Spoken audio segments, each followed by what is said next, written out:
Nitwa Mpawonimana Janine, nkaba nsanzwe ndi umutwakazi wo ku mutumba wa Jimbi. Izoni yacu ni Mungwa. Twebwe nta koperative dufise dukoreramo mu mwuga ujanye no kubumba. Twe turabumbira ku mihana yacu dusanzwe turiko. Hama twavuye kubumba ivy'intoke tugeze kubumba kuvyerekeye kijambere. Ivyo vya kijambere navyo twabitanguye kwa gatanu mwaka uheze muri 2021.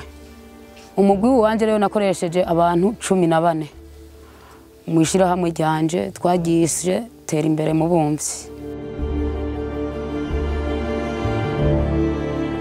Haje nicaye ku mashini ndagukorera agakombe, hagukorera agasahani.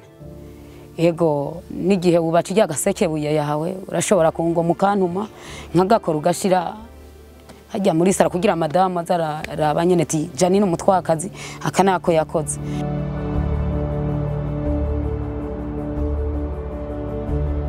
Amakenga dufise naho tubona yuko ini Gitega navyo badushorera.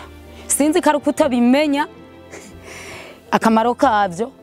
Ariko nibaze ko turose nkandi hantu bishobora kugugwa tukaronka badufata mu mugongo bakaza bakabira twoshobora kwinjiza amahera hama tukaheza tukikenura.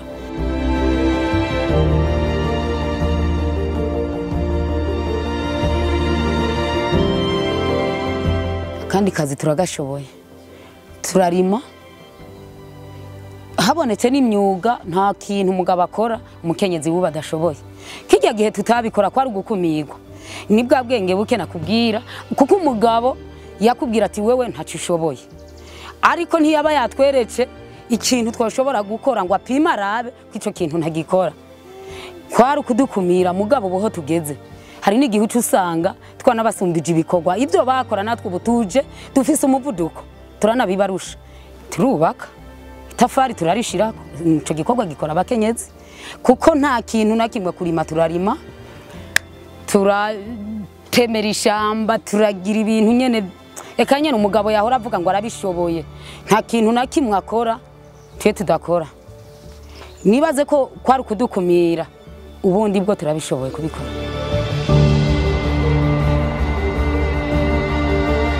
Aka kazi kacu dusanzwe dukora benshi tujayo batabishaka ariko nibaze ko bamaze kubona namaze kuzifata neza atacavuga ati ka kazi naho randamubuza bimeze neza. Ubundi tugenda bavuza induru uti uko nuguta umwanya ngiye kubikora nta mahera azana abana baca basonza. Rero urumva tugenda dukoresha mu bisanzwe dukoresha mu kinyegera. Ndashobora gukata nkavuga ati ngiye ngaha muga ngiye gukora nkataha atazi ko mvuye gukora. Muga rero haragera igihe nabo bajijuje kuko mwo mugwi mfise n'abagabo barimo narabasitsemo turakorana.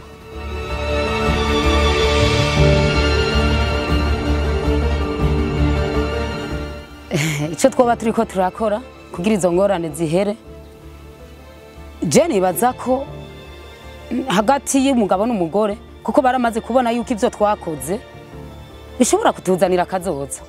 Bamaze kuba barakenguruca umugambi abakenyezi turiko turakora, nibaze yuko atazindi ngorane dufise gusa nuko habonetse ivyo bigasohoka duca tuje umugambi nabo bagabo bacu tukumvikana ico dushobora gukora mu muryango kugira twiteze imbere.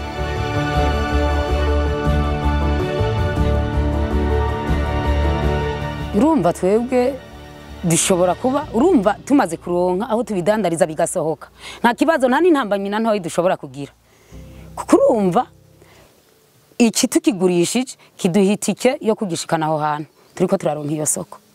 Nibaze ko atangorane twobwira.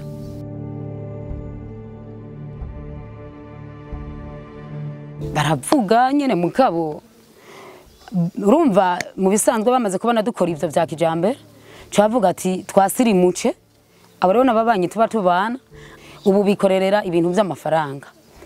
Ariko nubwo atubwira amafaranga ntayo twe turiko tubona, twe turiko dukora kandi genda babwire sinzigera nituzigera duheba umwuga wo kubumba.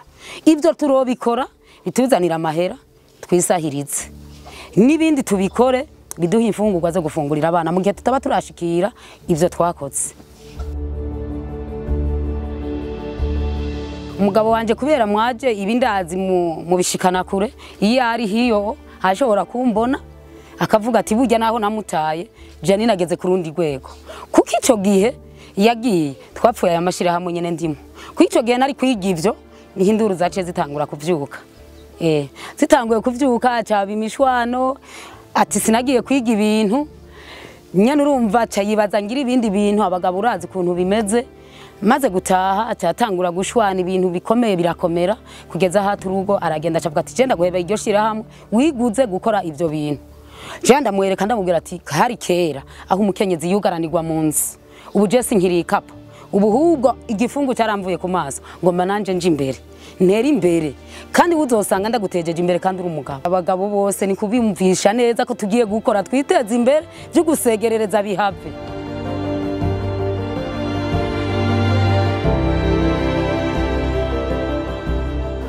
abakenyezi nka cyane cyane nk'abo ngaha narababwiye ati nimuze tugende dukore bambwira ati ico gihe bambwira ati ibyo uri kurakora Janine birateba tukabishikira dushonje mugisho je no batumirira bakwiye kuza tugaheba ivyo twarimwo tukabona kure erega nta kundi gutera imbere imiryango yacu nta kundi tuzoyitungisha kuko abana babona ko baca baheba amashuri ku buryo bw'ubukene butandukanye n'abandi baheba amashuri nk'abakobwa baheba amashuri bakigira ku bagabo ingaruka rero yuko babagiye ku bagabo batarangije ya mashuri baza kugora abavyeyi nizo ngorane duca tugira intamba myiyi misore nayo nk'ubu jewe turiko tuvugana jewe Janine ndafise umwana w'umuhungu yabaye mu 11 aho nyene acagenda yivuturira umugena caramuzana rero ico je novuga nibaze turabe imbere naburya turi muri leta nkozi